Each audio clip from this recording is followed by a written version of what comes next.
Assalamualaikum warahmatullahi wabarakatuh. Shalom, Om Swastiastu, Namo Buddhaya, dan salam kebajikan. Perkenalkan, nama saya Siti Alma Abdillah, absen 29 dari kelas 12 IPS 5. Pada kesempatan kali ini, saya akan membahas mengenai masalah pribadi dan solusinya. Baik, selanjutnya ada topik pembahasan yang akan saya jelaskan pada materi kali ini.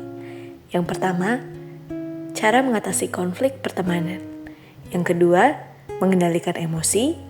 Yang ketiga, etika bergaul. Dan yang terakhir, menghindari kebiasaan buruk. Secara garis besar, konflik adalah pertentangan, perselisihan, atau percekcokan yang terjadi antara dua pihak atau lebih. Konflik bisa terjadi karena adanya perbedaan kondisi sosial budaya, nilai, status, dan juga kekuasaan. Sedangkan konflik antar teman adalah konflik yang terjadi di antara teman sebaya, sahabat, atau kawan sejawat. Selanjutnya, ada cara mengatasi konflik dengan teman tanpa merusak hubungan menurut psikolog. Menghadapi konflik dengan teman adalah hal yang wajar. Namun, seringkali bisa terasa rumit. Banyak orang khawatir bahwa membicarakan masalah bisa merusak hubungan yang sudah terjalin. Padahal, konflik yang dihadapi dengan cara yang tepat justru bisa memperkuat pertemanan loh. Kali ini kita akan membahas langkah-langkah mudah untuk mengatasi konflik dengan teman tanpa merusak hubungan. Melansir dari Positive Psychology, agar kamu bisa tetap menjaga ikatan pertemanan yang sehat dan saling mendukung. Yuk simak sama-sama. Cara yang pertama yaitu menenangkan diri sebelum berdiskusi. Langkah pertama yang sangat penting adalah menghilangkan atau setidaknya mengurangi emosi negatif seperti sakit hati, marah, dan dendam yang mungkin muncul saat konflik terjadi. Emosi-emosi ini bisa menjadi penghalang besar dalam proses penyelesaian konflik, karena bisa membuat salah satu atau kedua pihak enggan mendengarkan dengan baik apa yang dikatakan oleh pihak lain. Untuk bisa menyelesaikan masalah dengan lebih efektif, dibutuhkan pikiran yang tenang. Oleh karena itu, sebelum memulai diskusi, luangkan waktu untuk menenangkan diri dan mengelola emosi, agar lebih terbuka dalam menerima pandangan dari teman atau lawan bicara kita. Yang kedua, komitmen untuk mencari solusi yang adil. Setelah emosi mereda, langkah selanjutnya adalah berkomitmen bersama untuk mencari solusi yang adil dan saling menguntungkan. Dalam pertemanan, penting sekali untuk menghindari pola pikir satu menang dan satu kalah. Sebaliknya, kita harus fokus mencari jalan tengah yang bisa memuaskan kedua belah pihak. Kompromi dari kedua sisi jadi kunci utama di sini, dengan tujuan meningkatkan rasa saling menghargai dan menjaga pertemanan dalam jangka yang panjang. Yang ketiga, saling mendengarkan. Untuk mencapai solusi yang adil dalam pertemanan, penting sekali untuk mendengarkan satu sama lain dengan sungguh-sungguh. Ini bukan hanya soal mendengarkan kata-kata teman, tapi juga mencoba mengerti apa yang mereka rasakan dan maksud di balik ucapan mereka. Mendengarkan dengan baik membuat kita lebih bisa berempati dan menghindari kesalahpahaman yang bisa membuat konflik semakin runyam. Dengan begitu, solusi yang diambil bisa lebih efektif dan diterima oleh kedua belah pihak. Jadi, pertemanan tetap bisa berjalan dengan baik. Yang terakhir, menjadi lebih terbuka. Langkah selanjutnya adalah saling berbagi ide secara terbuka. Di tahap ini, kalian bisa membicarakan apa yang kalian ingin lakukan dan bagaimana cara mencapainya secara bersama-sama. Ini termasuk juga berbagi tentang harapan, kebutuhan, tujuan, dan mungkin juga kekhawatiran yang kalian rasakan. Dengan berbicara jujur dan terbuka, kalian bisa menemukan solusi yang gak hanya menyelesaikan masalah yang ada, tetapi juga menguatkan hubungan ke depannya. Selanjutnya, Cara mengendalikan emosi. Emosi adalah keadaan psikologis yang kompleks, melibatkan 3 komponen berbeda, yaitu pengalaman subjektif, respon fisiologis, dan respon perilaku atau ekspresif. Emosi juga dipengaruhi oleh keadaan sekitar, suasana hati, dan hubungan dengan orang lain. Bentuk emosi ada banyak, yaitu senang, marah, sedih, takut, khawatir, cemas, dan lain sebagainya. Sangat penting untuk mengelolanya dengan baik agar kesehatan mental tetap terjaga. Dikutip dari Psychology Today, orang-orang yang tidak bisa mengelola dan mengontrol emosinya rentan mengalami berbagai gangguan mental. Salah satunya adalah depresi.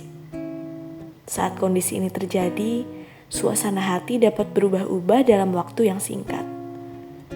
Tak hanya itu, kontrol emosi yang tidak baik juga bisa meningkatkan resiko gangguan kecemasan atau anxiety disorder dan gangguan kepribadian ambang atau borderline personality disorder, yaitu kondisi mental yang mempengaruhi cara berpikir tentang diri sendiri dan orang lain.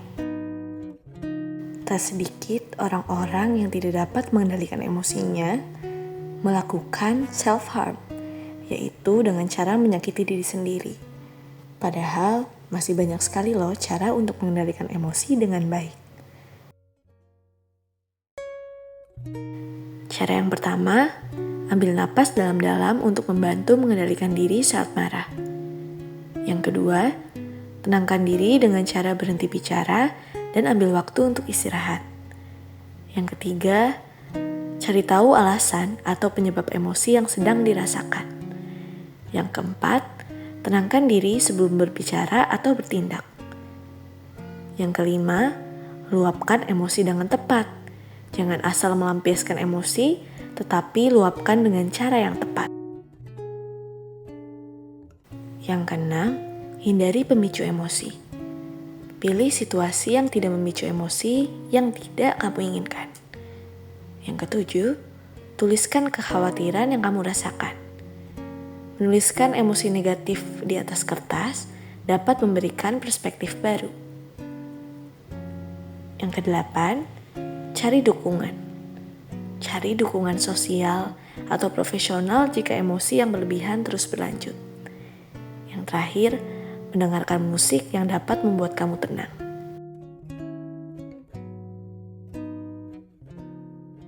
Selanjutnya, kita akan membahas mengenai etika bergaul. Setiap orang perlu mengikuti etika yang ada. Hal ini karena kelakuan yang sesuai dengan etika yang berlaku. Dengan mengikuti etika bergaul dengan teman sebaya, teman akan merasa nyaman bersosialisasi dengan kita. Salah satu etika yang perlu diterapkan adalah saling menghormati dengan sesama teman. Teman sebaya terbentuk dari persamaan minat, pembicaraan, penampilan, sikap, dan juga perilaku. Dalam lingkungan pertemanan sebaya yang dijalin antar remaja, biasanya pertemanan diawali dengan adanya kegiatan bertukar cerita antar teman, berbagi pengalaman, perasaan, sehingga terjalin ikatan emosional yang sangat kuat dalam pertemanan. Namun, meski sebaya, setiap teman perlu menerapkan etika dalam bergaul. Berikut adalah etika-etika bergaul yang harus kita terapkan antar teman. Yang pertama, selalu bersikap sopan ketika bermain atau berbincang dengan teman sebaya. Yang kedua, selalu menolong dan ramah kepada teman sebaya. Yang ketiga, saling menghormati dan menerima adanya perbedaan dengan teman sebaya. Yang keempat, menghargai perasaan dan suasana hati teman sebaya. Yang kelima, tidak menyebar fitnah yang menimbulkan konflik antar teman. Yang keenam, menjaga batasan diri dan menghormati privasi antar teman sebaya. Yang ketujuh, menghindari adanya perilaku merugikan yang dapat melukai baik secara fisik maupun batin teman sebaya. Yang kedelapan, selalu mendukung dan peduli dengan teman sebaya dalam berbagai kondisi yang dialaminya. Yang kesembilan, Selalu jujur dan terbuka dalam berteman dengan teman sebaya.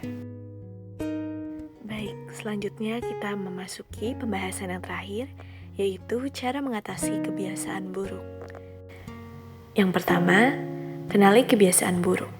Sadari dan akui kebiasaan buruk yang ingin diubah. Yang kedua, cari tahu apa yang memicu kebiasaan buruk tersebut. Yang ketiga, tetapkan tujuan yang jelas dan realitas. Yang keempat, buatlah rencana yang matang untuk mengubah kebiasaan buruk itu. Yang kelima, carilah alternatif kebiasaan baru yang lebih sehat. Yang keenam, carilah dukungan dari orang-orang sekitar. Yang ketujuh, alihkan perhatian pada hal lain yang bermanfaat. Yang kedelapan, beri reward atau penghargaan pada diri sendiri saat kalian berhasil. Yang kesembilan, bersabar dan konsisten dalam menjalankan rencana. Dan yang terakhir, gunakan pengingat seperti alarm atau catatan untuk meningkatkan diri. Demikian yang bisa saya sampaikan dari pembahasan materi kali ini.